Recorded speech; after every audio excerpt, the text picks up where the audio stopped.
Okay, so what I'm going to show you is kind of a do-it-yourself trick to do the brake snip on your Kia Stinger remotely. So there's some really good forums out there that talk about the brake snip and tapping into that wire and putting a manual switch and getting underneath the hood, flipping the switch on and off. And I got to thinking about it, and there's some really good ideas out there on the forum, and I decided to go and hit Amazon and try and find a remote switch.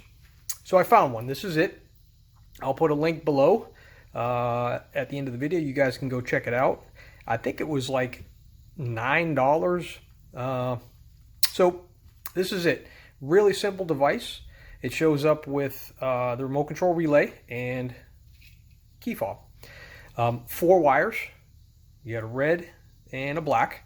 That's for power. This thing can take anywhere from 3 volts to 12 volts, so hooking it into car battery, no issues whatsoever.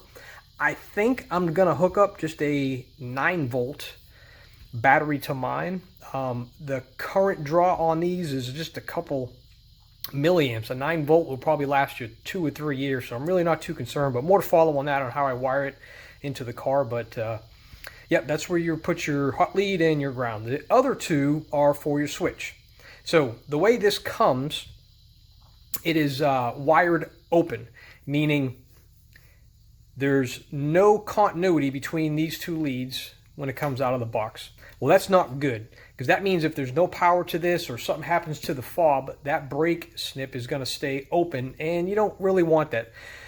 So what I did is I unstarted the yellow wire, and I just moved it over, which is normally closed. So what that does is if you put these 2 in line in replace of your manual switch, whether this has power, the key fob goes bad, anything goes wrong, that brake snip is going to stay connected for safety purposes. So the only way it'll open and activate the actual brake snip to go into beast mode is if you hit the remote. A will turn it on, which actually opens the circuit, and B will shut it off, which actually will close the circuit. Or if you kill power to the vehicle, the circuit will close and you're safe. So I'm going to go ahead and hook this up, and I'll give you a little demonstration. Okay, so I got this thing pretty much wired up like it's going to be in the car. I've got a DC power supply underneath my bench here. I got it set for 9 volts. So I've got the positive lead and the negative lead to the black and red, pretty simple. And over here I got a couple other leads, and they're just leading to a multimeter. So you know what a multimeter does. My one particularly has the continuity function in it, which means if there's continuity, if you take the 2 leads and you touch them, you're going to hear a beep.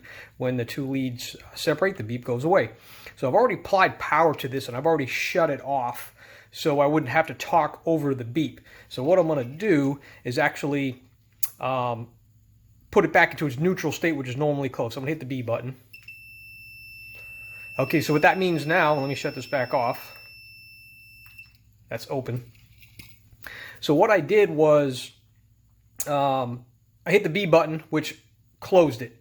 In its natural state, i.e. if I lose power, if I cut this off, you're going to hear that multimeter go off again.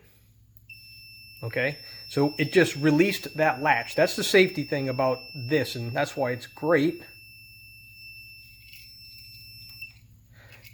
That's why it's great having a normally closed position as opposed to normally open. So if you lose power or something goes wrong or something faults out, it's going to automatically go to its natural position, which is closed, and you won't have to ride around with the brake snip, which really isn't that good for your vehicle.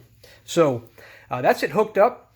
Down here, the blue and the yellow, you know, it doesn't matter which way it goes. There's no positive and negative. It's just a continuity switch, so it doesn't matter when you cut your wire. If you already have a switch there, if you put the yellow one on, you know, doesn't matter which angle. It just does. Electronically, it won't matter. So there it is. This is the remote control brake snip. I'm going to be, yep, shut it off. I'm going to be hooking up into the Stinger. So next part of the video, I'll show you my install. Thanks.